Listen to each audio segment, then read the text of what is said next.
tempo todo aí que temos. Meus irmãos, então, mais uma vez, bom dia, a graça e a paz de Cristo seja com todos nós. Irmãos, nós vamos prosseguir nosso estudo no livro do Apocalipse.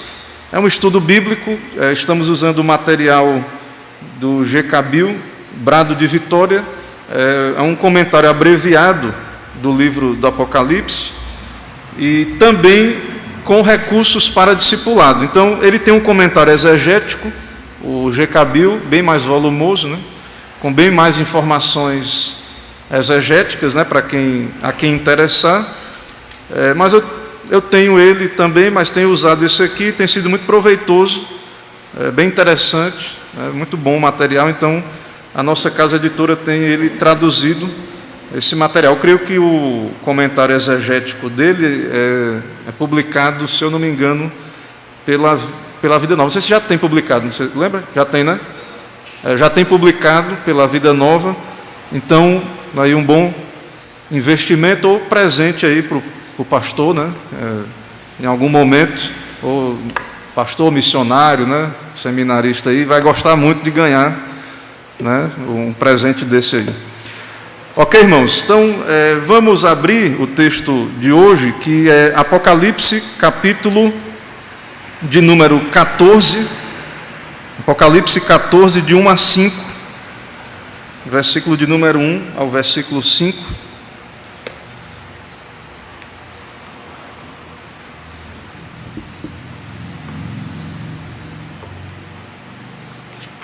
Apocalipse 14, do verso 1 ao versículo 5. Diz assim a palavra do nosso Deus: Olhei e eis o Cordeiro em pé sobre o monte Sião, e com ele 144.000, tendo na fronte escrito o seu nome e o nome de seu pai. Ouvi uma voz do céu como voz de muitas águas, como voz de grande trovão. Também a voz que ouvi era como de arpistas, quando tangem a sua harpa. Entoavam um novo cântico diante do trono, diante dos 4 seres viventes e dos anciãos. E ninguém pôde aprender o cântico, senão os 144.000 que foram comprados da terra. São estes os que não se macularam com mulheres, porque são castos. São eles os seguidores do Cordeiro, por onde quer que vá. São os que foram redimidos dentre os homens, primícias para Deus e para o Cordeiro, e não se achou mentira na sua boca, não tem mácula. Vamos orar, irmãos. Senhor, muito obrigado pela Tua palavra, a revelação do Senhor para nós, por esse momento de aprendizado. Nos ajuda, nos auxilia, dá-nos graça, o Teu Espírito capacitando a nós aqui, a mim que falo, aos irmãos que acompanham, interagem, que possamos caminhar, ó Deus, para a compreensão, ó Pai, desse texto. Ilumina nossa mente, nos dá a compreensão que vem de Ti, que não seja um mero exercício intelectual, aquilo que vamos fazer aqui, embora usaremos nossas mentes, consideraremos, meditaremos no assunto, usaremos as informações que temos aqui, mas pedimos o Teu Espírito, a comunhão com Cristo, que o Senhor mesmo fale conosco, instrua cada um, que sirva de encorajamento também, que sirva esse texto, ó Deus, para nos alegrar com a vitória do Cordeiro, para nos fazer contemplar essas realidades já cumpridas na ressurreição de Cristo, já reais nesse momento histórico, e que serão consumadas na volta do Senhor. Abençoa-nos, ó Pai, dá-nos graça. E dá-nos o Teu Espírito. É no nome de Cristo que oramos. Amém. Irmãos, não sei quantos dos irmãos já tiveram o pensamento de como seria extraordinário estarmos naqueles momentos do passado convivermos ali com aquelas situações históricas relatadas na Bíblia, né? Então, a Bíblia é um livro maravilhoso, um livro extraordinário, são histórias incríveis, e ficamos maravilhados. Vivemos numa época distante daqueles acontecimentos, né? Então, alguém lendo, né, pelo menos já passou pela minha mente, não sei se já passou pela mente dos irmãos, como seria interessante, né, poder, por exemplo, ser contemporâneo daqueles servos de Deus da antiga aliança, ou mais ainda, né, conviver com o próprio Cristo, ver o Deus encarnado, andando por essa terra, cumprindo seu ministério, algo extraordinário. E ao olhar para esse texto que temos aqui diante de nós, que é a revelação, nós temos visões que o Senhor deu a João, e há algumas divisões no livro que eu não acho que é conveniente assim dedicarmos muito tempo a isso, já falei em outras ocasiões, mas o fato é que nós observamos que as visões do capítulo anterior relataram duas bestas, uma besta política e uma besta religiosa, digamos assim, que perseguem o povo de Deus, e por trás dessas bestas, creio que ficou claro, está o dragão, que é Satanás, e é claro que essa é uma visão terrível, é uma visão aterradora, por um lado, saber disso, mas sabemos que o Apocalipse não termina ali, e agora João vai olhar para uma outra visão, e diante daquela figura, daquelas imagens, daquilo que aquelas bestas representam, né? Inclusive uma besta descrita imitando a Cristo, imitando o Cordeiro, né, que foi morto e ressuscitou. Diante dessa visão, que até nos mostra que a nossa vitória por meio da morte, a nossa vitória, a vitória da igreja, a igreja, ela como Cristo, ela sofre uma aparente derrota.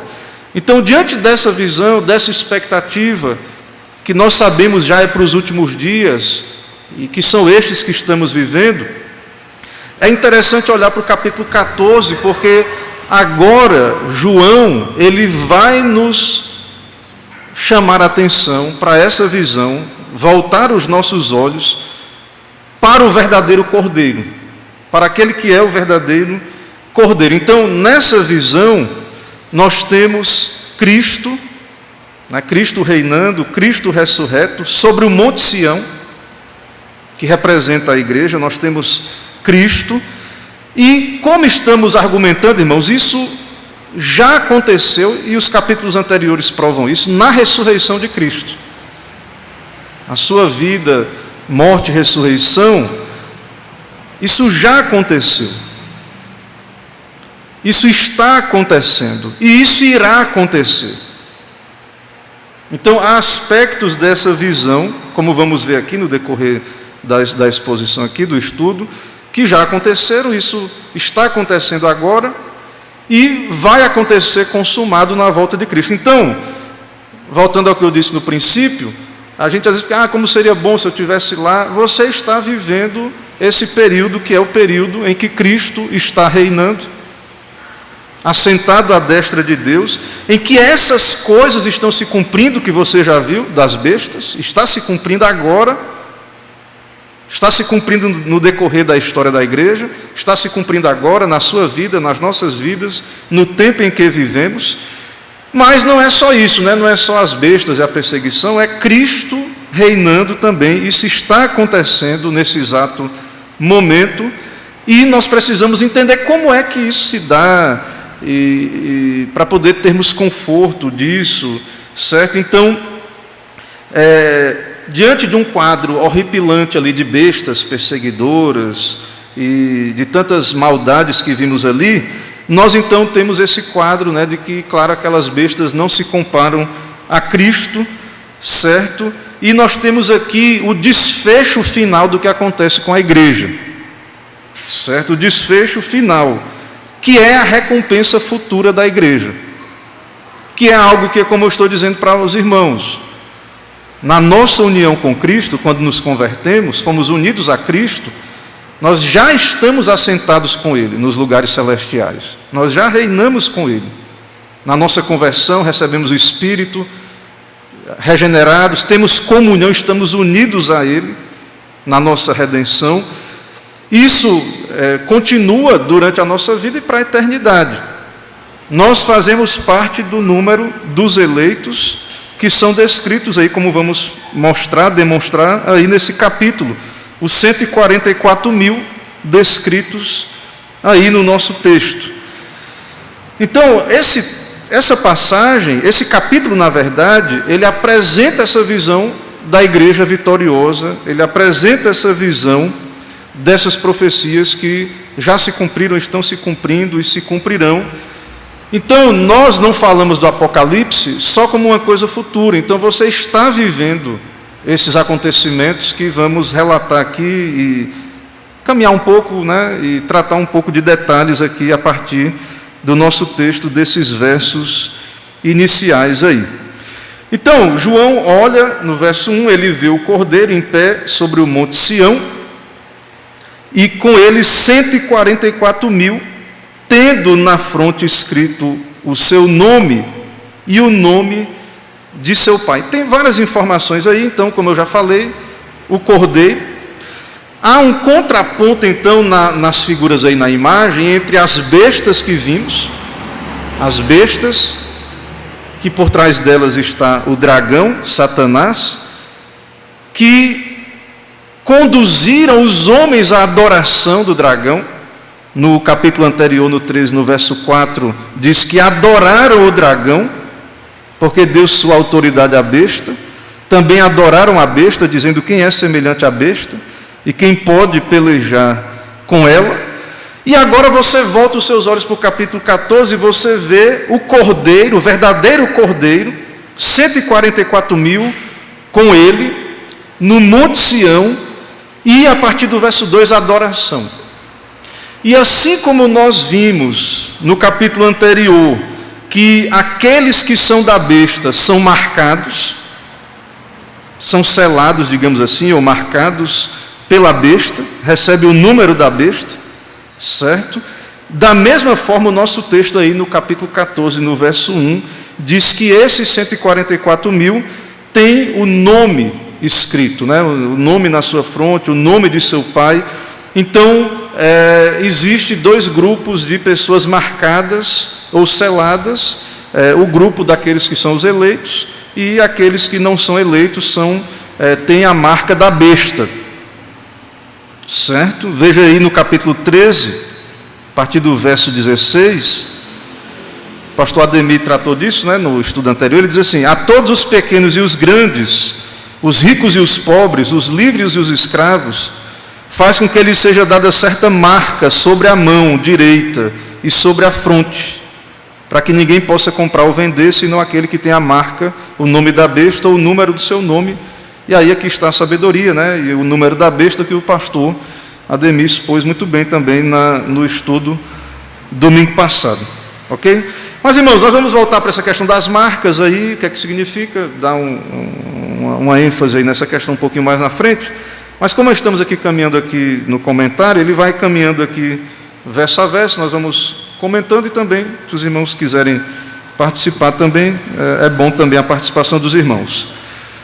Então, alguns detalhes nós vamos apontar aqui no texto, irmãos, para a nossa consideração e meditação. Então, olhei o Cordeiro em pé sobre o Monte Sião.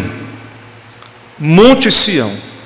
Né? Nós temos argumentado a linguagem das Escrituras, no caso aqui especialmente de Apocalipse, é uma linguagem simbólica, e embora a linguagem da Bíblia em várias partes sejam literais, várias coisas ali do Antigo Testamento eram tipos e sombras, e que apontavam para Cristo e que se cumprem na igreja. Várias profecias, tipos, sombras, se cumprem em Cristo, coisas do Antigo Testamento, e também se cumprem na igreja. Irmãos, tem gente que já fez uma teologia sobre isso, né? Agostinho escreveu o seu livro Cidade de Deus, onde ele conta uma história, né, do mundo dessa perspectiva, da cidade de Deus, da cidade dos homens. Então, Sião na Bíblia, o que é Sião? O pessoal está pensando muito em Jerusalém, né, agora, né?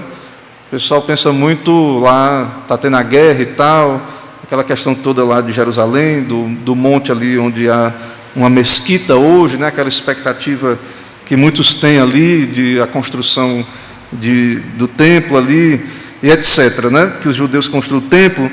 Mas, irmãos, a verdadeira cidade de Deus, Sião, é essa que Cristo está sobre ela, descrita aí no nosso texto, e que na Bíblia essa verdadeira cidade de Deus representa esse reinado de Cristo, como vamos ver no nosso texto, certo?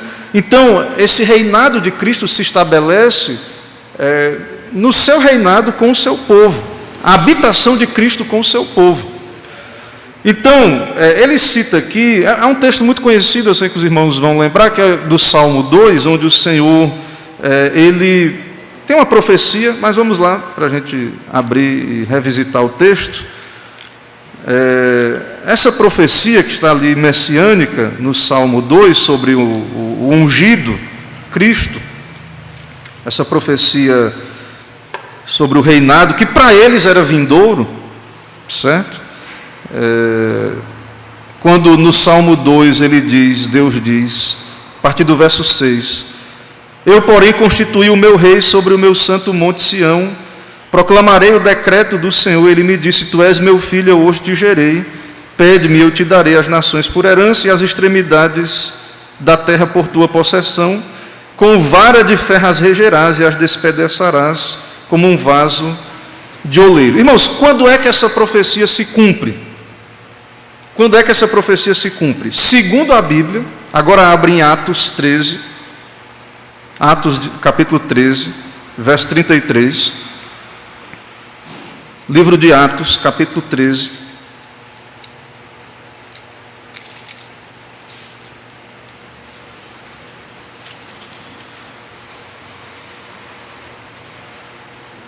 Veja aí,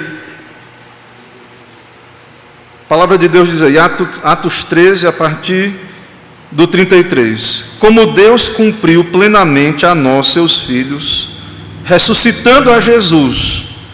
Aí veja o que ele vai dizer. Como também está escrito no Salmo 2. Está vendo? Atos 13, a partir do 33.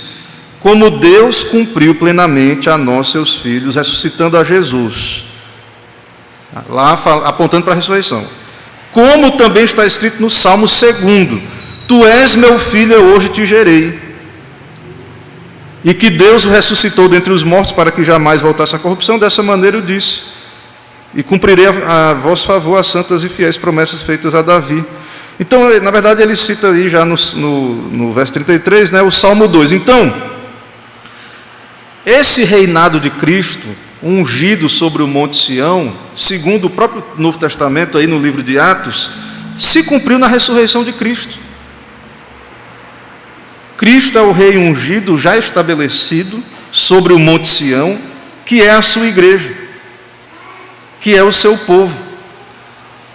Então, Sião deve ser considerada essa cidade escatológica, onde Deus habita com o seu povo. Então você vê aí em Apocalipse 14 o Cordeiro, você vê ele em pé sobre o Monte Sião, que é essa cidade escatológica de Deus, e com ele 144 mil, tendo na fronte escrito o seu nome e o nome de seu pai. Os selados, os eleitos, alguns vão dizer que é um número literal, né? 144 mil. Você vai ver que aqui, quando a gente caminhar aqui, você vai perceber que isso não tem fundamento nenhum, essa ideia aí, certo? Há uma matemática, né, aí para poder chegarmos nesse número que simboliza a igreja completa, certo? Simboliza a igreja completa. Então, é muito evidente, irmãos, aí que a cidade de Deus, a Sião, a que pertencemos, é essa cidade escatológica, nessa cidade de Deus, onde Ele está com o seu povo. E nós estamos com Ele nessa cidade de Deus. Quando você se converteu, você foi unido a Cristo. E mesmo Ele estando fisicamente no céu, como Deus, claro, está em toda parte, você faz parte dessa cidade de Deus, você reina com Ele né? Você pode até alimentar alguma dúvida como é que é isso, mas é bíblico, é real, e nós vamos falar disso também mais para frente, explicar um pouco disso. Então, Cristo já está estabelecido, Cristo já reina. Então, essa Sião aí é uma cidade celestial, né, ideal, que contém todos os eleitos de todas as épocas, que são selados, que têm o Espírito Santo, que estão com Cristo, estão todos os eleitos que já morreram, né, nós que estamos vivos, aqueles que virão, estão representados aí nesse número dos 144 mil, certo? Representados aí. Ok? Então, é isso que o versículo 1, certo? Ele está apresentando para nós, certo? Então, irmãos, essa ideia de cidade de Deus está muito vinculado à ideia da presença de Cristo conosco. É o que também o céu aponta, né? O novo céu e nova terra. Ele é céu porque Cristo estará ali. Ele também diz aqui que Cristo já está estabelecido, como estamos argumentando, e ele é o único herdeiro legítimo ao trono em Sião. No cumprimento do tipo já e ainda não, do Salmo 2,6. Então, isso já se cumpriu, está se cumprindo e vai se cumprir. Entende? Então, assim, o Salmo 2 tem um aspecto cumprido na ressurreição, a ascensão. Ele está reinando agora e, claro, quando Jesus voltar, isso também vai ter um cumprimento mais pleno na consumação. Ou seja, o reinado de Cristo que está já presente e será futuro consumado. Quanto aos 144 mil, irmãos, são esses selados, certo? De todas as épocas. Então, há dois grupos no mundo: os selados da besta, que nós já vimos no capítulo anterior, e os selados de Cristo. Ele diz o seguinte, o número, esse número aí que confunde muita gente, as 12 tribos e os 12 apóstolos, representando a igreja, multiplicados por 1000, dá 144 mil, é um número de integridade, 12 vezes 12 vezes 1000. Então, esse número de 144 mil é um número de completude, diferente do número que carrega os que têm a marca da besta, né? Os abestados, né? Que tem a marca da besta, né? Então, eles carregam 666, que é um número de incompletude, né? De fracasso, como nós vimos com o pastor Ademir, né? É o 666, né? O número dos que gostam da besta, né? Que andam aí com a besta. Então, ou alguém é selado de Cristo, está com Cristo, ou é selado da besta, certo? E os que são selados de Cristo têm o seu nome e o nome de seu Pai. Então, alguém tem a mente do mundo, né? Como o pastor citou, a ideia de que essa marca é vista, né? Nessa mentalidade, nas obras, na mente, ou alguém tem a mente de Cristo, está unido a Cristo, tem a marca de Cristo, foi batizado em nome do Pai, do Filho e do Espírito Santo, tem a marca de Deus, certo? Então, só tem esses dois grupos, né, no mundo, e não há mais outro, né? Outro grupo, nesse sentido aí. Diga, meu irmão. Porque, não sei agora se continua, né? Eu, na minha infância, eu ia ao catecismo, né? Sim. E no fim do ano, nós era uma vez no ano, aí tinha que fazer aquela máscara na testa, que era para tirar o pecado, aí marcava a gente na testa, aquele marcita, né? Disse que era para tirar o pecado.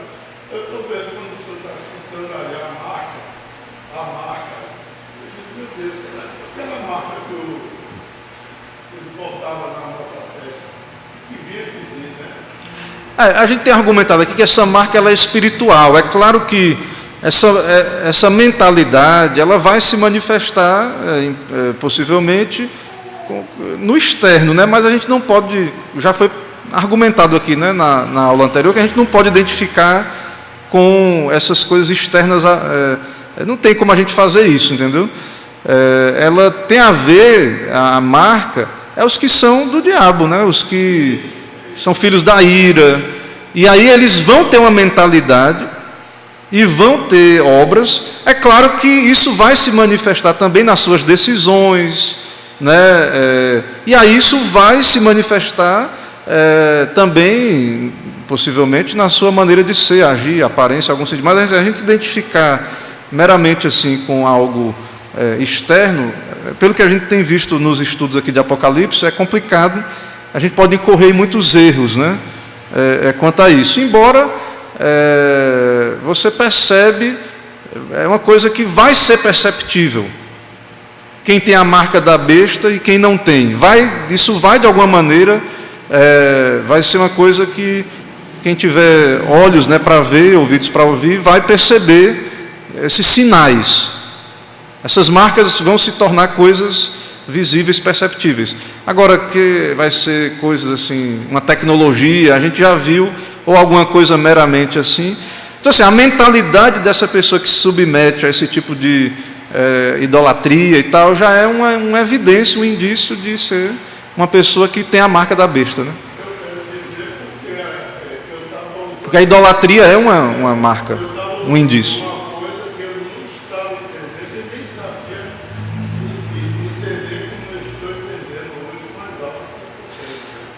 A idolatria, irmãos, nós vamos dizer aqui, a idolatria, ela é uma marca, né, uma evidência muito forte de que a pessoa está com a marca da besta mesmo, certo? Então a idolatria é um problema muito destacado aqui, nós vamos ver no nosso texto.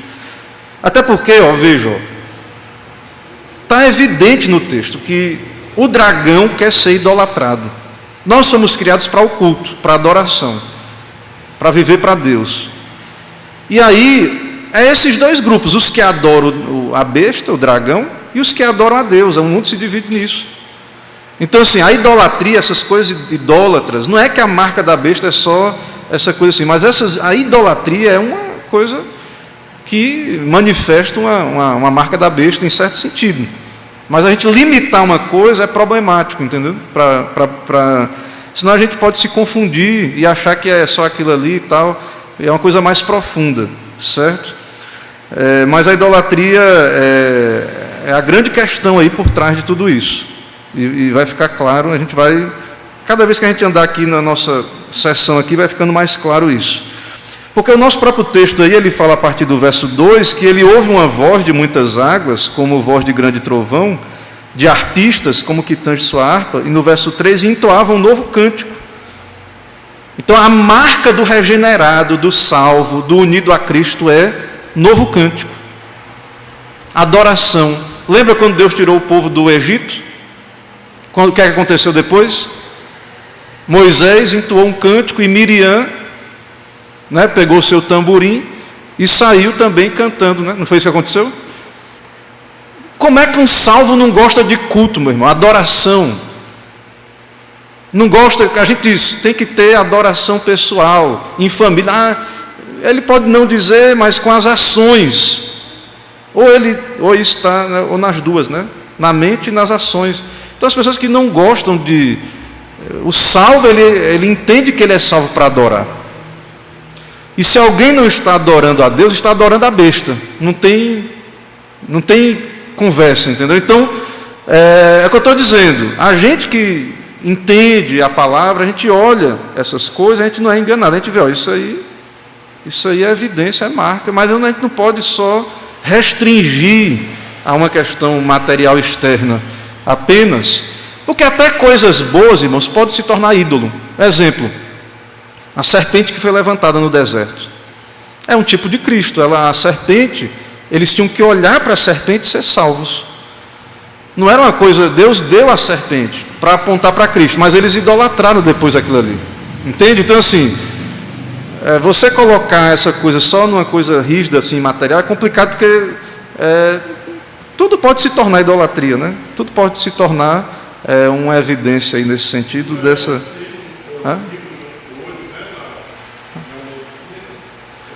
Eu não tenho uma pesquisa para saber o porquê que eles usam esse símbolo, né, da serpente ali, eu não tenho como argumentar agora, mas é usado realmente. Eu não sei de fato do que se trata, mas eu creio que é alguma coisa que tem a ver com a Grécia, porque, na verdade, todo o nosso contexto científico começa lá no período da filosofia grega, e mesmo a ciência tem um vínculo ali, né? Então, pelo meu conhecimento geral, assim, eu acho que tem a ver a com algum símbolo lá, né? Acho que é, não sei se Bia deve saber, não sei se é Esculápio o nome. Tem um nome assim o negócio, né? É isso? Aquele símbolo da medicina que tem uma cobra assim. Né? É só uma cobra normal, né? Não tem nada. Mas tem alguma coisa assim da filosofia, eu acho. Depois pesquisem, né? Para ver se confirma mesmo. Mas assim, é isso. Aí quer dizer que a pessoa que usa ali a cobra está adorando a serpente? Não, é um símbolo, né? Agora, se a pessoa estiver idolatrando a ciência, mais do que o símbolo de andar com a cobra, né? Tatuada aqui na roupa, ela tem a marca da besta se ela adora a ciência. O pastor falou disso aqui, né?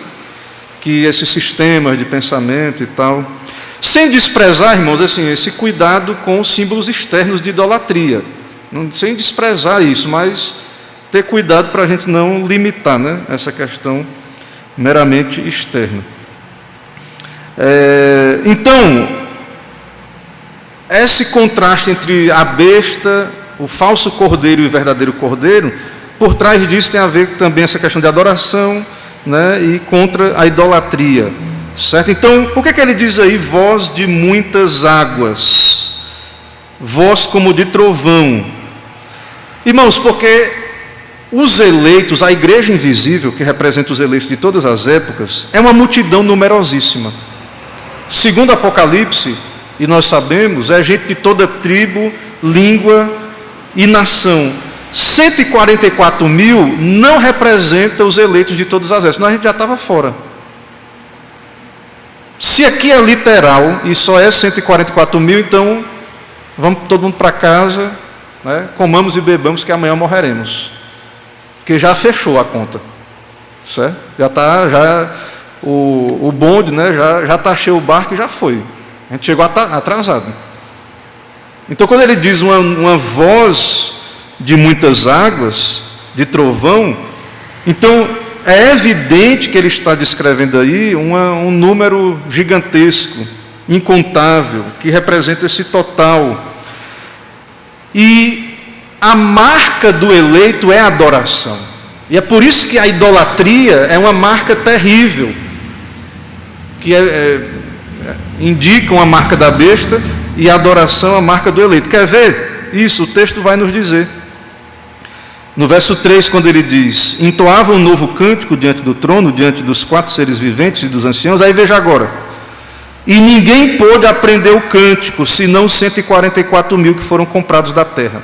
Os resgatados, os salvos, os comprados, só adora quem está em Cristo, quem é comprado, quem é selado, só sabe, só nesse sentido espiritual, né? Só conhece a Deus, só adora, só serve a Deus aqueles que foram comprados. O resto não aprende. Os que têm a marca da besta não aprendem, não sabem do que se trata esse culto, essa adoração, esse novo cântico que é evidência de uma vida regenerada, de que estamos salvos.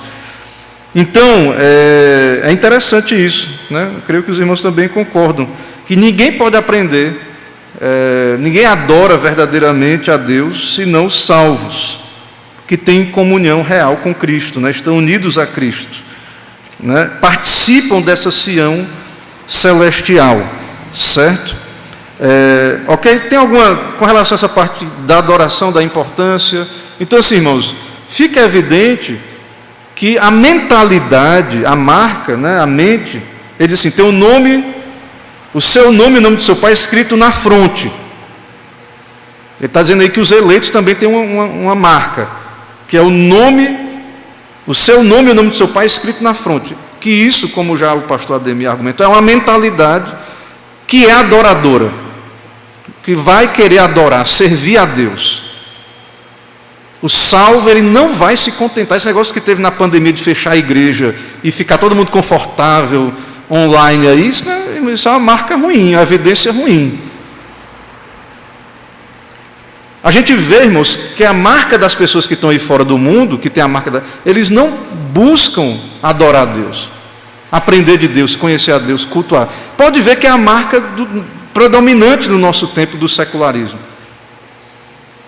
Essa mentalidade secular que não adora a Deus, não reconhece a Deus, não tem prazer no culto, não serve a Deus. Então, assim, é uma coisa complicadora que deve levar à reflexão e à meditação, se nós, ao nos examinarmos, percebermos que não tem interesse nenhum, inclinação nenhuma, não há nada em nós que esteja dizendo assim: rapaz, você tem que ter uma vida de comunhão com Deus.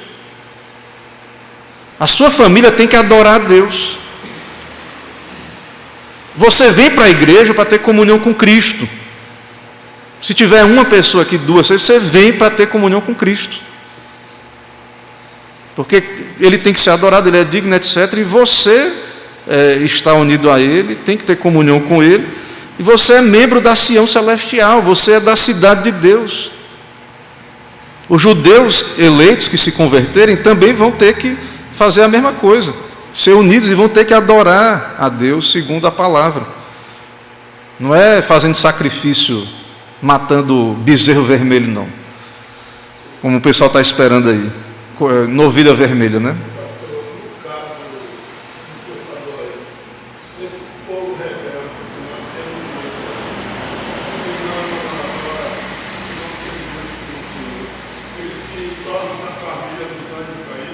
Aí você diz assim: rapaz, vamos lá na igreja ouvir a pregação, rapaz. Deus abençoou, Deus enviou um pregador, temos pregação fiel.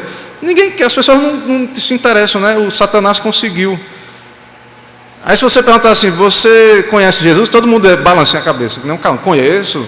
Não, só Jesus salva. Mas não adora, não quer adorar a Deus, não busca a Deus, não quer vir para uma igreja ouvir uma pregação, não apoia o reino de Deus, onde a palavra é genuinamente pregada, não tem interesse nenhum.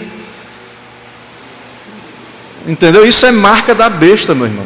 Isso é marca da besta. Certo? Ou é um crente fraco, né? Mas assim, um crente lá no fundo, Deus vai incomodar ele. Ele não vai ficar contente com isso.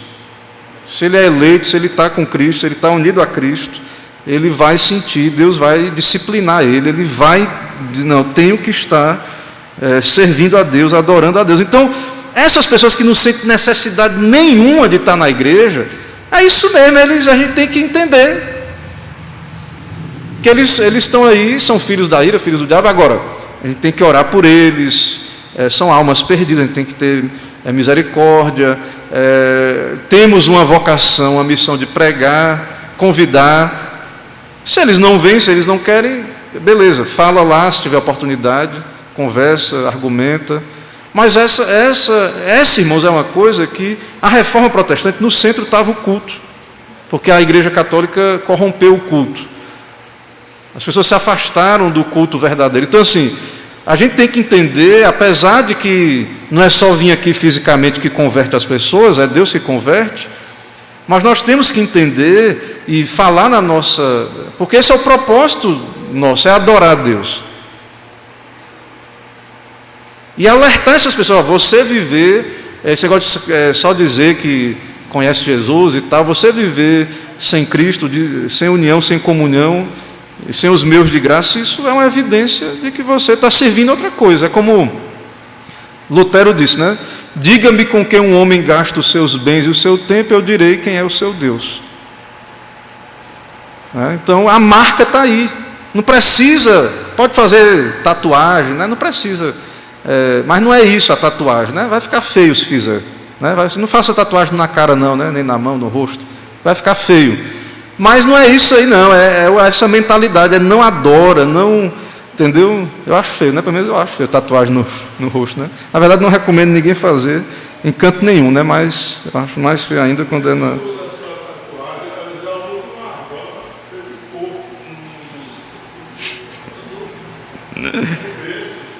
Isso. E você que é crente, tem uma tatuagem espiritual santa já, né? Que é o nome de Deus e o nome de Cristo, que você leva, você foi batizado, você leva o nome de Cristo, né? Você é de Cristo, certo? Então, agora, irmãos, ele vai descrever características de quem são esses selados. Ele vai descrever características. Primeiro, que adora, né? Que presta culto a Deus, entoa novo cântico. Mas ele vai descrever com uma linguagem que é simbólica, a gente precisa entender, porque pode ser distorcido isso aí, né? Para um ascetismo. Quando ele vai dizer no verso 4, que diz assim: São estes os que não se macularam com mulheres, porque são castos. Tem uma palavra grega aí, né? Pártenos, são castos. Vamos entender isso, porque a Bíblia não é contra casamento. Deus estabeleceu o casamento. O sexo dentro do casamento, ele não é contaminado, não é impuro, certo? A relação íntima, né, dentro do casamento, né, o intercurso sexual dentro do casamento, ele é autorizado, permitido e é santo. É o leito sem mácula, segundo o autor aos Hebreus. Então, por que esses 144 mil aí, e eles estão dizendo aí que são pessoas virgens, né? E como é que é isso, né? Então a gente pode dizer assim, então eu estou fora, né? Alguém pode dizer assim, então não vou para o céu, né? Eu não estou nos 144 mil, pronto. São pessoas que seguiram a Cristo, né? E foram celibatários a vida toda. Então o que é que significa isso? Vamos entender, irmãos, isso aí, certo? Deixa eu ver aqui. Vamos compreender. Acho que a página virou aqui. Deixa eu ver aqui onde eu estava.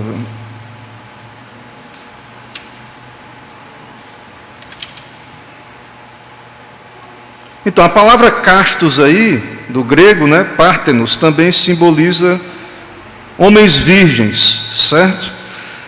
Irmãos, essa ideia da relação sexual ilícita, leia o Antigo Testamento, você vai perceber isso. A prostituição, o adultério, é um pecado, o sexo fora do casamento, está nas tábuas lá, está na tábua da lei, mas ele aponta também para um tipo de adultério e fornicação espiritual, certo? Ele aponta também para isso na linguagem profética do Antigo Testamento, certo? Então, não estou dizendo que Deus não proíbe, é claro, a gente já sabe disso, não é um assunto de discussão, o sexo fora do casamento. Mas, pense na pessoa casta, virgem, como é difícil, não é, você se manter puro no mundo corrompido. Não é difícil. Então, a figura dos salvos, os eleitos, são pessoas que vão ser tentadas a se corromper, a se vender, a idolatrar o dragão, a idolatrar a besta, a abrir mão dos seus princípios. Mas eles vão dizer não, certo? Ou seja, eles não vão ceder à idolatria da besta, à idolatria espiritual do mundo. Há uma linguagem na Bíblia do noivo e da noiva. Cristo é o noivo e nós somos a noiva. A amizade do mundo, né, é adultério, segundo a palavra de Deus. Adúlteros, não sabeis que a amizade do mundo, né, inimizade com Deus. Então há um adultério espiritual quando não adoramos a Deus, quando não servimos a Deus. E a igreja é descrita como uma virgem pura para o seu noivo, certo? Então, há uma linguagem assim de que Israel é a virgem de Sião no Antigo Testamento, ou seja, Israel foi separado da idolatria pagã do mundo. Israel estava no Egito, tinha um monte de ídolo, aí Deus resgata o povo dessa idolatria, sem desprezar a gravidade do pecado sexual, da prostituição e do adultério. Se você tiver uma leitura bíblica razoável, você vai perceber, irmãos, que a idolatria espiritual, né, que está associada à incredulidade, é uma coisa terrível, é uma marca da besta, é uma coisa terrível, certo? E é um pecado que é um adultério contra Deus, digamos assim, é uma traição contra Deus. Então, a ideia que está aí no verso 4, são estes os que não se macularam com mulheres porque são castos.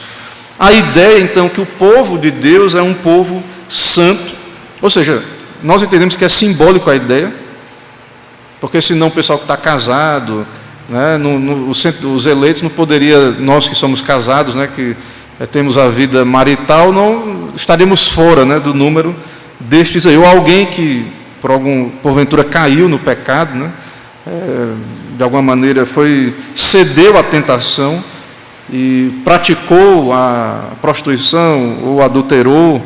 E aí, por exemplo, Davi não ia estar no céu, um exemplo. Davi não está nos 144 mil, como é que é isso, né? Então, virgem é um nome aplicado à nação de Israel no Antigo Testamento. Por trás da noção de macular-se está a contaminação da virgem de Israel com a idolatria. Então, lá no Antigo Testamento, em Ezequiel e outros textos, Deus vai usar essa figura de Judá e Israel como virgens que se corromperam, né? Porque idolatraram, depois foram para o cativeiro. Então, a ideia é que os eleitos, eles vão ser castos nesse sentido, eles não vão se contaminar, certo? É como ele diz aqui, eles não tiveram intercurso ilegítimo com a grande meretriz. O mundo, a cidade de Deus é Sião, e a Babilônia é apresentada como uma prostituta. Então, quando você se vende, quando você cede à idolatria, você se dobra diante do temor de homens, de ídolos humanos, você está adulterando espiritualmente, traindo o seu noivo, que é Cristo, e tendo intercurso, relação íntima com a grande meretriz, que é Babilônia. É isso que você está fazendo. E isso é uma marca da besta. E a marca dos eleitos de Deus é que eles serão castos. Eles vão dizer não, eles vão resistir. Certo? Eles vão resistir. Então é claro que a Bíblia não está falando de um pecado ou outro específico, que todos pecam. Todos nós pecamos. Mas então o quadro geral do eleito, do salvo, é integridade. Não é pessoa corrupta que se vende. Porque hoje a igreja, o povo de Deus está conhecido por isso.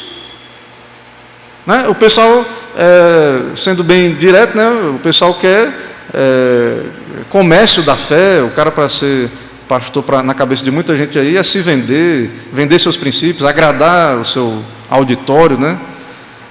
Ou as pessoas mesmas querem também pregadores conforme os seus prazeres, né? Sentindo coceira nos ouvidos.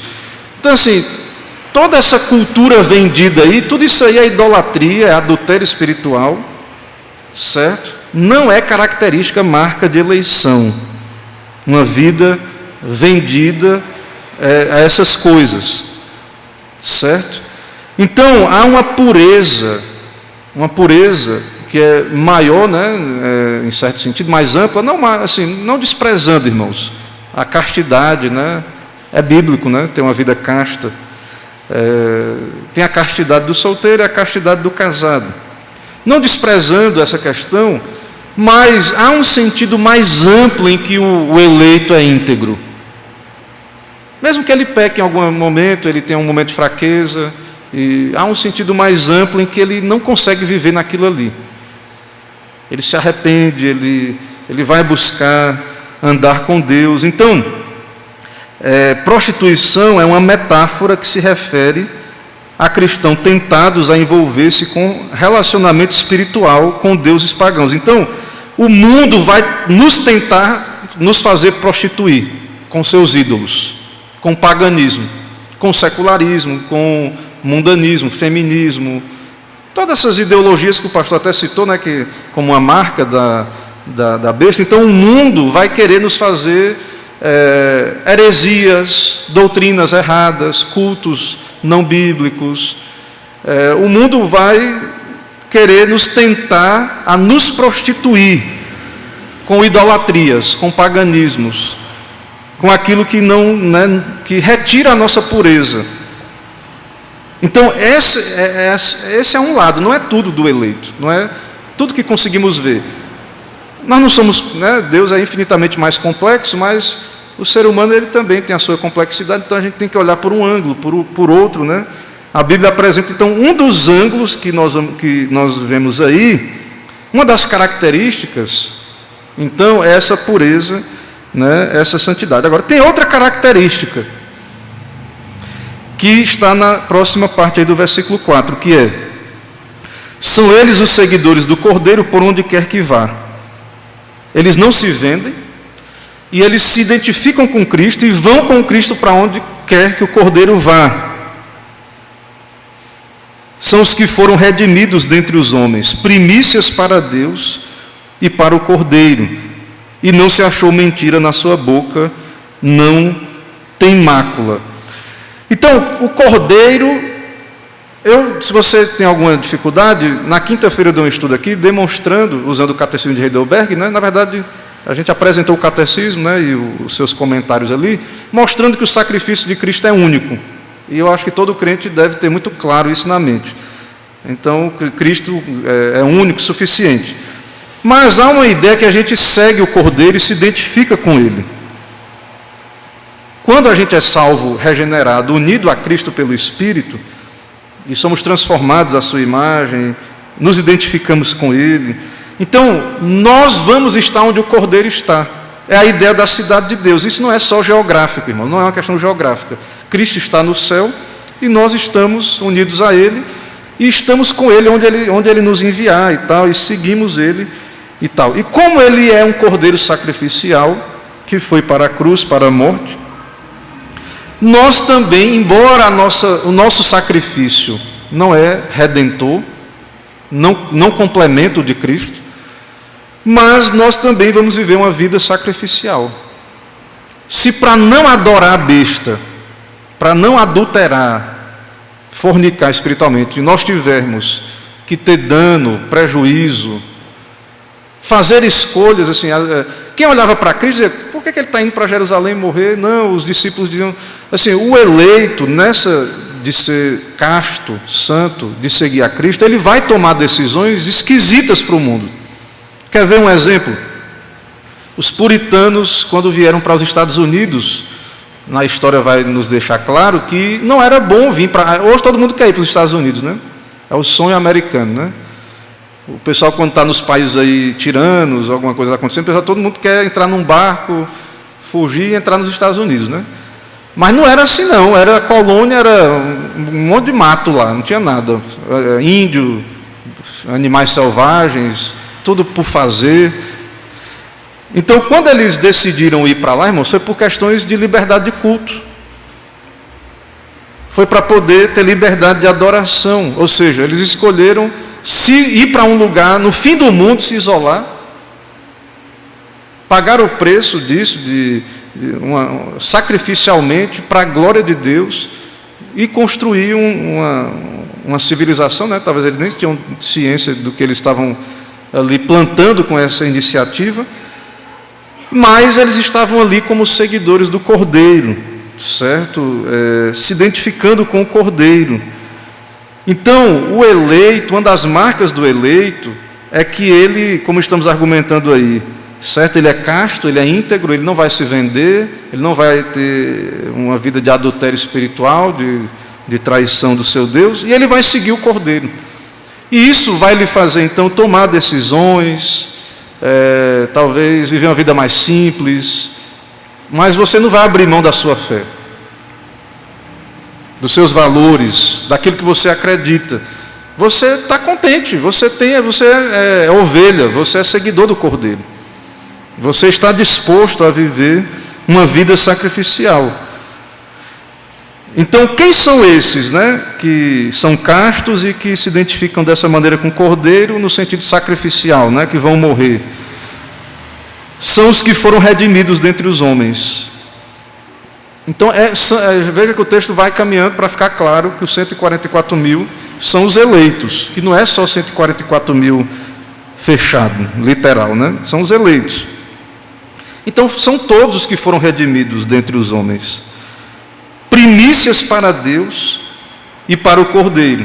Primícia, irmão, é uma descrição aí, então, dos santos. Você lembra das primícias, né? Da festa das primícias, lá do Antigo Testamento. Até dei um estudo aqui, usando aquele livro, Encontrei Jesus numa Festa de Israel. Então, a primícia tinha a colheita. A primícia, irmãos, é aquela parte santa que era separado no tempo que Deus determinou da colheita. Tinha uma parte santa que era separada, e o resto era ordinário, era para o uso comum. Então, a primícia é aquela parte santa. Então, a igreja, os eleitos, são as primícias. É como eu falei, são separados da idolatria desse mundo, e o resto é o ordinário. Mas essas primícias, elas antevêm o que será o mundo restaurado, glorificado na volta de Cristo. Então, nós já experimentamos aqui as primícias do mundo vindouro. os poderes do mundo vindouro. Nós já estamos unidos a Cristo, nós já temos o Espírito, nós já temos o fruto do Espírito, as graças. Então, no Antigo Testamento, essa linguagem de primícias, Jeremias usa, né, ele chama todo o povo de Israel, redimido do Egito, de consagrado ao Senhor, primícias da sua colheita. Então, o povo de Deus, os eleitos, representam as primícias do mundo que virá, que será restaurado. Certo? Então, em Apocalipse, aí, o povo eleito que habita na Jerusalém, que é o Monte Sião, nessa cidade escatológica, constitui primícias, ou o início do restante da nova criação. Nós que vivemos aqui, que o mundo odeia, persegue, nós somos já a evidência, o início da nova criação. Nós somos regenerados. Nós estamos sendo moldados à imagem de Cristo. Esse mundo será salvo, será regenerado. Como é que eu sei disso? Daqui as primícias. Os salvos, né? Os eleitos. Certo? Então, a primícia também era uma oferta dedicada a Deus, separada do restante da produção, que era para o uso comum, né? Então, a igreja é a primícia no sentido de que ela é separada do restante da humanidade, contaminada com a idolatria, que fica no vulgar, no comum. Então, esse é o simbolismo que tem muito a ver com a ideia da castidade, da virgindade lá, dos castos, dos separados. Então, essa linguagem da igreja, ela é separada, né? Ela é como virgens, castos, ela é como as primícias. Ela se identifica com o cordeiro, certo? E aí, como eu já citei, outra característica é que esses que são as primícias, eles são resgatados, são eles seguidores do Cordeiro por onde quer que o seu exemplo sacrificial os conduza. Você não já parou para pensar nisso, não? Quando lê os evangelhos, medita você fica vendo assim, a gente às vezes reclama de tanta besteira, né? E aí a gente olha assim, o que Cristo fez em nosso lugar, quanto Ele sofreu, o inferno inteiro, né? Foi pobre, escolheu a pobreza, se fez pobre, né, para nos enriquecer. Então, assim, isso, irmãos, isso nos conduz, né, a escolhas, como eu disse, a valorizar coisas que o mundo despreza. Por exemplo, a gente lê na história da igreja, né, eu falei dos puritanos, mas tem o caso dos morávios, né, que eles se venderam como escravos para poder ser missionários e entrar em países fechados ali. Outros missionários que foram para ilhas de canibais. Então, assim, a gente olha assim e fica, né, observando. Parece uma coisa assim, poxa, estranha, né, esse tipo de coisa para uma visão mundana, mas nós somos as primícias, nós somos um sacrifício separado, agradável a Deus. Não é o sacrifício de Cristo, né, redentor, mas a ideia de uma oferta, são as primícias, era uma oferta dedicada a Deus. Então, essas pessoas dedicaram a sua vida a Deus. Os santos do passado viveram para a glória de Deus. Viveram uma vida sacrificial, seguindo o Cordeiro, tomando a sua cruz. Isso você pode viver sem ir, né, para o campo missionário, todo dia orando, levantando e colocando Deus em primeiro lugar, tendo uma vida de oração, buscando a Deus na sua família, vindo à igreja. Hoje o povo não quer, né, ficou fácil, né, clicar ali e estar assistindo o culto online. O pessoal tem riscos, claro. Você sai de casa, anda na rua, você pode ser assaltado, você pode tomar um tropeção e torcer o pé. Claro que dentro de casa também pode acontecer, né, alguma coisa, né? Mas assim, o pessoal não quer mais nem, né, não quer ter nada que seja, não é sacrifício de mérito, não são obras meritórias que estamos falando. Mas os seguidores do Cordeiro vão valorizar essas coisas, né, como a pérola de grande valor e outras parábolas, e vão, com alegria, como muitos mártires, se entregaram ao martírio com alegria. Veja a história lá, a história da igreja. Muitos que até assim, tinha até chance de não ser martirizado, então ele, vamos aqui, para a glória de Deus, e eu sei que estou salvo, vou para o céu, e muitos até se entregaram, né, aos seus algozes ali como sacrifício, né? Então Essa é a linguagem aí de Apocalipse. Diga, meu irmão. Sim. Ele seguiu rigorosamente a vida dele com Cristo. E eles eram chegou ao ponto de ser colocado dentro de uma fornalha de fogo e lá eles não sei nem parecer que estava dentro da vida dele. Nada aconteceu com ele. Ao contrário, acharam que tinha É bem lembrado. Tudo isso aqui, irmãos, que nós estamos falando, toda essa visão aqui do capítulo 14, tem como pano de fundo que Cristo, o Cordeiro, está no Monte Sião e os 144 mil estão com ele. Então, em meio ao quadro das duas bestas, em meio ao apocalipse que estamos vivendo agora, nós estamos com Cristo, nós estamos na Sião celestial. Esses que são castos, esses que é descrito aí como as primícias, Cristo está com eles. Eles estão reinando com Cristo. Se é dentro da fogueira, está reinando com Cristo. Se é nos lugares escondidos da terra, como está reinando com Cristo, está com eles ali. Eles são mais que vencedores. Eles somos nós, né, que cremos. Então, assim, tudo isso aqui que parece, assim, por causa da nossa visão materialista, carnal, parece uma derrota, né? Você ser puro, ser casto, você se identificar com o Cordeiro. Não, tudo isso aqui é para nos encorajar. Cristo, o Cordeiro, está ali presente, né? Ser a primícia é um sacrifício, né? A pessoa vai dizer, poxa, não tem outra coisa melhor para você, não? A Bíblia diz que eu sou, do que ser um sacrifício. Não, tudo isso está no contexto de que o Cordeiro está ali, que esses são seguidores do Cordeiro, estão com ele e são vencedores. Certo? Aqui o que nós estamos vendo são marcas. É porque essas marcas hoje são coisas que as pessoas deploram, né?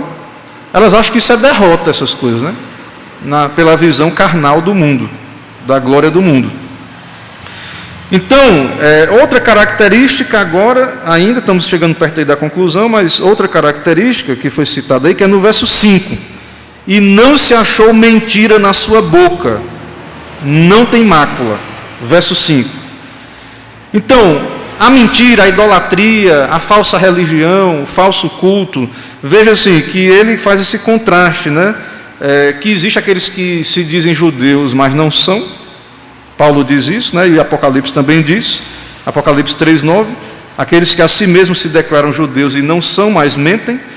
Então, essa integridade dos santos, lá da pureza, da castidade, vai ser mantida também aqui, tem esse comentário aqui, que não há mentira. Então, eles vão dar testemunho e não vão submeter ao falso profeta e à besta, sob pressão de fogueira, de martírio. Eles não vão concordar com a idolatria de jeito nenhum. É Sadraque, Mesaque e Abednego, é Daniel, é isso aí. Certo? O povo de Deus, os eleitos, os 144 mil, aqueles que têm essa marca, eles não vão abrir mão da verdade, desse testemunho, né? Que o pessoal fala só do testemunho no sentido de obras, né? Tem o seu lado, mas assim, eles não vão abrir mão das suas convicções, né? Que levam à prática, é claro, diante da besta e do falso profeta. Não vão comprometer a sua fé.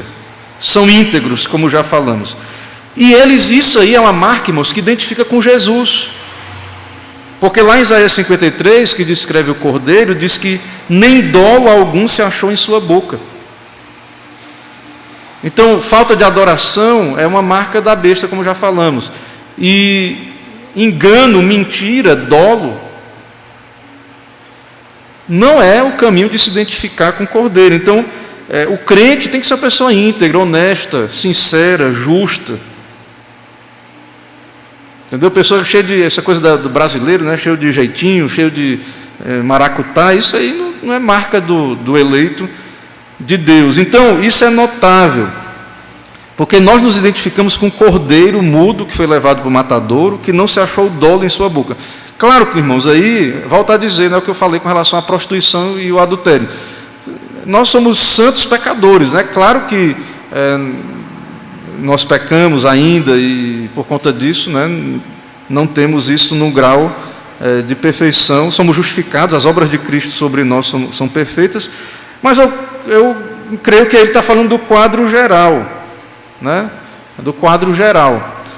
O crente, teve até um debate, né, na igreja antiga, quando teve a perseguição dos traditores, né? Muitos entregaram suas Bíblias, né? Traíram ali, e eu não estava lá, não sei como é que é, mas assim, quem estava entendeu que eles deveriam ser recebidos de novo. Eu creio que entenderam que foi uma fraqueza e depois se arrependeram. Mas isso, irmãos, não é bom, não é evidência boa, entendeu? Quando a gente é pressionado e cede, não estou dizendo que um crente genuíno eleito pode em algum momento ceder a uma tentação, a um sistema, mas ele ficar lá para sempre, não se arrepender nunca, entendeu? Isso é complicado, é uma marca ruim, certo? Então, os santos refletem características messiânicas. Os santos são incluídos no cumprimento da profecia de Isaías 53, porque eles são representados pelo Cordeiro Messiânico, que morreu por eles, e em quem não há mentira nem culpa. Certo? Então, nos arrependamos, né, e busquemos em Deus se há alguma coisa que negociamos a nossa fé, ou alguma situação e tal. Mas eu creio que o quadro geral de um crente, a sua consciência, deve ser de que você guarda uma vida íntegra, né, uma vida santa. Irmãos, aqui é o que o Bill, a maneira como o Bill expõe, né, os versos. Aí tem algumas sugestões para reflexão, é mais rápido, o tempo também já está acabando aí. Então, eu vou fazer aqui as aplicações que ele faz, né, comentar as aplicações, são 4 aplicações. E aí, né, a gente conversa isso, se os irmãos quiserem, né, não sei se tem mais tempo, mas a gente conversa um pouquinho ainda. Irmãos, eu achei interessante as aplicações aqui dele, são 4 aplicações. O pano de fundo é o reinado de Cristo, tudo isso aí que está acontecendo, né? Então, irmãos, o capítulo, o que ele está querendo lhe apresentar, não olhe só para o sacrifício, para o sofrimento, para a coisa, embora isso faz parte, é real, né? Mas o contraponto desse capítulo, com o capítulo anterior, que narra as bestas destruindo lá tudo e perseguindo a igreja, é Cristo governando sobre o Monte Sião. Então, olhe os sistemas desse mundo, as tiranias, os tiranos, as guerras, as pandemias, os sistemas de pensamento, o secularismo, todas essas ideologias que têm atacado a igreja, a pobreza, né, das nações, a perseguição. Olhe para tudo isso e você sabe que, como crente, que Cristo já venceu, Ele está reinando. E Ele está reinando onde? Onde, irmãos? No Monte Sião, especialmente, no meio do seu povo. No meio do seu povo. Então nós temos que valorizar isto, a nossa comunhão com Cristo, né? Valorizar esse entendimento da igreja, né? A igreja é essa cidade escatológica, a qual fomos unidos a ela. Então, nós estamos protegidos. Agora, a gente fica desanimado, ele diz aqui, achei fantástico isso aqui que ele disse, né? É porque assim, alguém pode dizer assim, eu ouvi tudo isso, mas pastor, estou me arrebentando todinho aqui, as crises aí no mundo, está difícil. Parece que Cristo não está reinando, as coisas às vezes vão de mal a pior na minha vida, parece que a cruz está aumentando, as coisas estão indo ruim. Sabe por quê, irmãos? Ele diz aqui, eu gostei muito aqui do que ele disse. Sabe por que a gente pensa assim? Porque nós damos demasiado valor às coisas externas que o inimigo pode tomar de nós. A gente dá muito valor a isso, e não ao relacionamento que temos com o Redentor. Ninguém pode tirar isso de você. Como os puritanos que atravessaram o Atlântico, ou outros, né, que se venderam, ou os que morreram mesmo, nada pode nos separar do amor de Cristo. Então, assim, como a gente tem uma visão muito materialista, damos muito valor, a gente está perdendo, a inflação está tirando nosso dinheiro, perseguições, liberdade de expressão que está sendo tirada. Aí a gente vê assim, poxa, parece que o reino de Cristo está retrocedendo. Não está. Está do mesmo jeito. Continua, nada mudou. Né? Como o pessoal diz aí, né? Frase de efeito aí do povo aí. Nada mudou, né? Não vai mudar. Vai continuar do mesmo jeito, Cristo reinando. Agora, o problema é que nós não damos valor ao nosso relacionamento com Deus. Nós não valorizamos a comunhão, os meios de graça. Quando você está na igreja, no culto, ouvindo a pregação, participando do sacramento, você está em comunhão com Cristo. Você está abastecendo a sua alma de graças espirituais, né? Então, nós olhamos gente morrendo, cristãos sendo perseguidos, né? E a gente pensa assim, poxa, o reino de Deus parece que não vale a pena, vamos desistir, não adianta, vamos se vender logo, né? Alguém pensa assim, vamos ceder logo aí para esse mundo. Não é isso que os santos de Deus fizeram nem fazem, né? Mas eu estou dizendo assim, que isso pode vir na mente, a tentação, né, da pessoa. Rapaz, negócio de ser crente, e crente assim ainda, radical assim, vou ficar pobre, vou perder meu emprego, minha família vai me abandonar. Você não é seguidor do Cordeiro? Você tem ou não tem a marca dele? Né? Então você tem que se perguntar isso.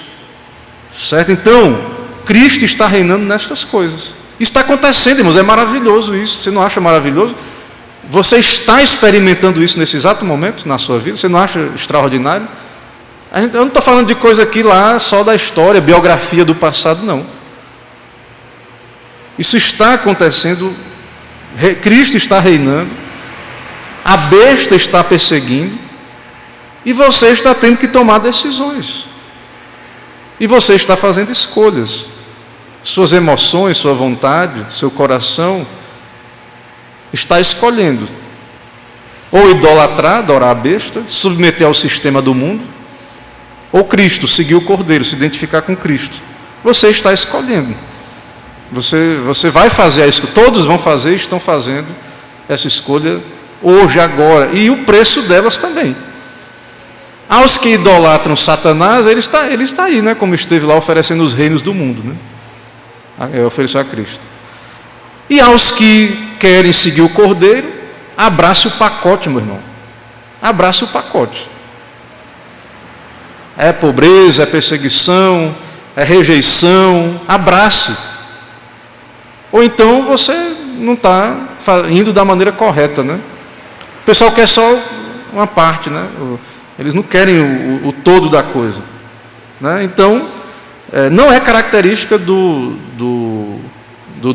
eleito não abraçar o pacote, viu? Eu tenho dito isso aqui na igreja de outras maneiras, né? Que há todo um pacote, tal, que a gente tem que abraçar, o morrer com Cristo e todo. Então, abrace, vá.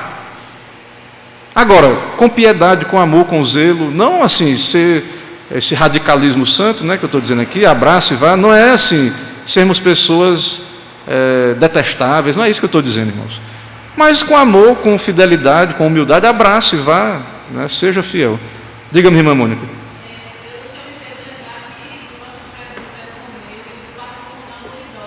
Sim.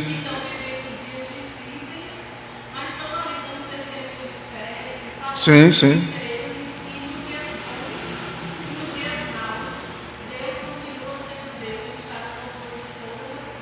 Isso, no pacote, né, do pensamento atual, um crente, um pastor, passou a vida toda no campo, um presbítero, o presbítero, um homem de Deus, está aqui pregando, tanta gente que foi discipulada, né, pelo nosso irmão, contribuição, que aí está com... Então, assim, parece para a mentalidade do mundo que, assim, eles usam isso para, então perdeu, não tem Deus, ou cadê Deus? Onde é que está o teu Deus, né, como o salmista? Né, como o caso de Davi, que era um servo de Deus, mas foi perseguido, traído, abandonado, é o próprio Cristo, né? Jó, né? Então, o raciocínio do mundo, né, é como se Cristo não estivesse reinando, é como se fosse uma coisa que estivesse fora, né? E aí o nosso desafio, né, não, Cristo está reinando, dá esse testemunho, e não só, isso não é só intelectual, irmãos, nós experimentamos isso.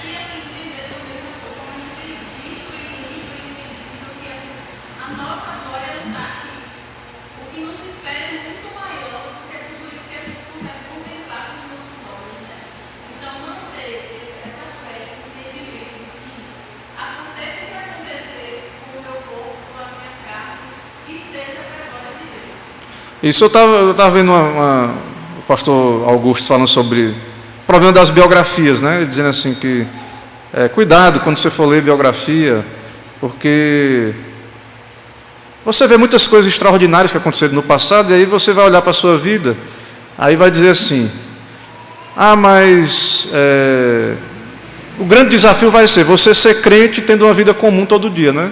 Aquela rotina, a mesma coisa. Ok, tem esse lado, realmente, avivamentos, grandes intervenções de Deus não estão no nosso controle, e é Deus que opera isso, e há tempos e tempos, né, na história. Mas por outro lado, irmãos, assim, eu entendo o que ele quis dizer, e nesse sentido aí que eu já falei, concordo, mas assim, você vai experimentar tudo isso aqui sim, se você for a Cristo, humilhado, se arrepender, for unido a Cristo. Agora, não vai ser, a questão aí é que está, né? Porque a gente coloca só nos avivamentos ou nas experiências extraordinárias assim, que aconteceram. Não, vai acontecer, você vai experimentar essas coisas aqui. Você vai ter desejo de ter uma vida de adoração, custe o que custar, você vai ter uma integridade, você vai experimentar isso. E a pressão do mundo, do dragão, das bestas, todo crente genuíno, isso aqui se refere a todo crente, vai passar por essas coisas, certo? Então, é o que ele diz aqui, eu já falei, ele cita aqui, né? Então, você está protegido, você está com Cristo, então assim, persevere, né? Saiba que Deus está no controle, e não coloque, né, valor demasiado na questão externa, mas mais na comunhão com Deus. E ele cita aqui o que ele já citou, né, que é o louvor, o novo cântico, é uma característica do nosso relacionamento com Cristo. Então, essa fraqueza na adoração, irmãos, ela tem que ser vencida. A gente tem que combater isso, falar. Eu sei que existe um processo, a nossa vida não é perfeita, temos altos e baixos. Há momentos que estamos em mais comunhão com Deus e outros menos, por causa da nossa fraqueza. Deus mesmo, muitas vezes, como uma disciplina, nos entrega a tentações. Nós, como filhos, às vezes ficamos mais distantes. Ele faz isso para que a gente veja a maldade do nosso coração, como sem Ele nada podemos fazer. Mas assim, é muito triste ver que pessoas se ofendem quando a gente fala que a nossa vida é para adorar para Deus, e que o lugar do crente domingo é na igreja, que você tem que ter uma vida de oração, né? Eu sei que a carne vai ser contra e tal, mas assim, a vida do crente é isso mesmo. Quando eu comecei a ter contato com a fé reformada, né, com a questão do só lhe deu glória, somente a Deus a glória, aquela questão, quer comais, quer bebais, ou façais qualquer outra coisa para a glória de Deus, eu pensei isso, eu creio que é normal a gente pensar assim, porque o homem quer estar no centro, mas tudo mesmo, é tudo para a glória de Deus, né? E quem é que consegue pensar em cada momento nisso? Mas é isso, irmãos, é porque é um processo de amadurecimento, né? É um processo de crescimento e de hábitos que vão sendo formados. A nova inclinação, a nova natureza está ali, mas está a velha também. Então você tem que buscar Deus, ter uma disciplina, formar hábitos, tomar resoluções. Mas eu creio assim, que um crente ele não pode ter oposição, resistência a isso, que você vive para a glória de Deus, para adorar a Deus, o culto. E por isso a sua comunhão com Cristo, logo a sua comunhão pessoal, a sua família, a sua pequena igreja, tem que adorar a Deus. E a sua congregação é onde a igreja cultua publicamente, ali onde você está no relacionamento com Cristo, ali com os irmãos, com a congregação. Então assim, a igreja fechar as portas por falta de apoio, por falta de recursos, por falta de gente que não quer prestar culto a Deus, então assim, isso é marca da besta.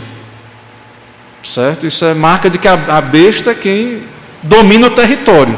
E nós não devemos nos conformar com isso, no sentido de que nós somos ensinados a orar: venha o teu reino, venha o teu reino, seja feita a tua vontade. E quando esse reino vem, os corações são submissos, adoram, Deus vai levantar ministros, vai ter pregação, vai ter culto, Deus vai ser adorado no particular, nas famílias, É isso que você está pedindo quando você ora: venha o teu reino. É isso que nós aprendemos e é isso que estamos pedindo. Então, a falta de culto, a falta de louvor, de modo confortável, como está acontecendo aí, isso é uma evidência, claro, que o reino de Deus ele existe, ele pode estar diminuído, né? Poucas pessoas, poucos que representam as primícias, mas Deus tem os seus 144 mil, né? Os seus 7 mil, ou qualquer número esse completude, e nós temos promessa de que virão mais, outros virão. A igreja é de Deus, Deus tem os seus, se tiver, né, eleitos ainda, Deus é que sabe, na verdade, mas assim, entendo outros eleitos, eles virão, mas quando eles vierem, eles vão vir para se submeter a Cristo, para adorar a Cristo, não é só para ter o nome no hall da igreja, não. Quando esses eleitos vierem, eles vão ter prazer na pregação, no culto, eles vão ter comunhão com Cristo, pessoal, em família na igreja, não vão ter tempo para ficar com confusão besta, perdendo energia com besteira, que tira tempo da adoração deles, particular, familiar e pública. Eles não vão ter tempo para isso. Entendeu? É de viver essa vida medíocre, né, que está aí. Então, mesmo na nossa fraqueza, a gente quer isso, né? A gente quer que... E há um novo cântico, uma adoração na vida de quem é salvo, uma reação de louvor, como ele diz aqui. O discipulado, irmãos, tem uma dupla natureza, é o que já falou. Vira-se as costas para o mundo, ou seja, como ele disse aí, né? São seguidores do Cordeiro. Não é isso que ele disse? Deixa eu ver aqui. Vira-se as costas para o mundo, ou seja, são castos, são santos, são virgem, né? Pártenos, imaculados. Vira-se as costas para a tentação do mundo e adota os valores de Cristo. Seguimos o Cordeiro por onde quer que ele vá. Então, isso é o discipulado. Você vai ser íntegro, você não vai se dobrar, você não vai se vender, você vai ser fiel a Cristo e você vai seguir o Cordeiro por onde quer que ele vá. Então, isso são dois lados da mesma moeda. Tem que ter equilíbrio nessas coisas aí, certo? Então, o verdadeiro crente, ele não vai ser uma pessoa prostituída, adúltera espiritual, vendido a qualquer vento de doutrina, vendido a qualquer pressão do mundo. Não vai, vira as costas para o mundo e adota os valores do Cordeiro. Se o Cordeiro quer que você viva uma vida sacrificial, que geralmente vai ser mais difícil para você que é crente do que para o mundo e etc, né? Vai ser. Então, a gente tem que equilibrar isso, irmãos. Talvez o problema é que nós, voltando para o ponto 1, nós temos grandes expectativas de sermos grandes no mundo, de prosperidade, de conforto material. Temos grandes expectativas. E aí o inimigo tem vantagem nessa área aí, sobre nós. E aí a gente fica triste, acha que Cristo está perdendo, que não está dando certas coisas, quando essa experiência está acontecendo agora, quando você vira as costas para o mundo e toma a sua cruz e se dispõe a uma vida sacrificial. Servir a Cristo incondicionalmente, se é para ser pobre, se é para ser rejeitado, traído, né, aceita o pacote, né, todo da redenção, como falamos. E aí, por fim, ele diz aqui, sobre tornar-se semelhante a Cristo. Ele encerra a sessão dizendo, né, que aqueles que seguem a Cristo se tornam como Ele, né, como ele falou lá, não há mácula, né, não são egoístas, né, eles não vivem buscando só a questão financeira, poder, posição. Isso aí, irmãos, é marca da besta também. Nós, claro, somos salvos, nós estamos no mundo, né, e saímos do mundo na nossa conversão. Então é claro que a gente não é imune ao secularismo, ao que está aí. Mas agora, como salvos, nós não podemos viver igual aos mundanos, só ver cifrão no nosso olho, né? Tudo ele olha para as pessoas, para as coisas, só olha dinheiro. Dinheiro tem o seu lugar para servir aos seus propósitos. Mas o discípulo, ele não vive buscando só isso, ou poder, ou cargo, ou nome, ou dominar sobre os outros, né? Isso é coisa de gente orgulhosa, gente vaidosa, né? E coisas desse tipo. Então, temos que ver se a nossa vida cristã tem essa característica, e é muito trágico quando os cristãos deixam de seguir Cristo de todo o coração desse modo, deixando de demonstrar o caráter de Cristo. Então, as pessoas vão ver essas marcas de Cristo em nós, se elas estiverem aí. Irmãos, eu encerro aqui, né? Foi essa sessão aqui do livro que trabalhamos aqui hoje. Espero que tenha sido proveitoso. Então, para concluir, nós não estivemos lá na época de Abraão, dos santos do Antigo Testamento, ou na época de Cristo, mas nós estamos com Cristo reinando no céu espiritualmente, seguindo a Cristo, unidos a Ele, experimentando todas estas coisas aqui na nossa vida. Certo? Então, talvez eles, né, se soubessem de tudo isso, né, antes do Novo Testamento, desejassem, né, viver ou ver o que nós estamos vendo. Então não se deixe iludir, né, ou achar que nada está acontecendo. A história da redenção está se desdobrando, né, e nós estamos sendo testemunhas desse momento valioso, né, precioso da história, onde Cristo está reinando, a igreja, onde essas realidades espirituais são experimentadas, né, na sua profundidade. Ok, irmãos, Deus abençoe então, né, ninguém levantou sua mão, creio que está tudo ok, né, vamos orar, vamos buscar o Senhor em oração. Senhor nosso Deus e Pai, nós te agradecemos, porque o Senhor está reinando. Abençoa-nos, ó Pai, nos dá a meditar nestas coisas. Fala aos nossos corações pelo texto, tira toda dúvida e confirma aquilo que realmente é de acordo com a Tua palavra e nos ajuda a aplicar no nosso dia a dia, olhar para Cristo. Nos ajuda, ó Pai, a sermos pessoas íntegras, seguidores verdadeiros do Cordeiro, aqueles que de fato estão unidos a esse número dos eleitos da igreja, que reina com Cristo nesse exato momento, os 144 mil, que representam tanto os santos que já morreram, os que vivem, os que ainda serão alcançados, todo o número dos teus eleitos. Nos dá ter convicção, ó Deus, que a nossa vida é para adorar, para te servir.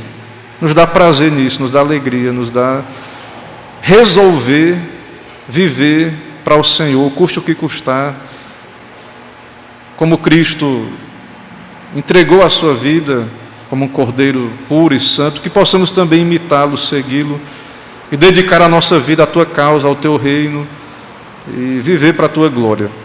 Dá-nos um dia abençoado, traz-nos à noite para te adorar publicamente, como ouvimos aqui, a importância da adoração.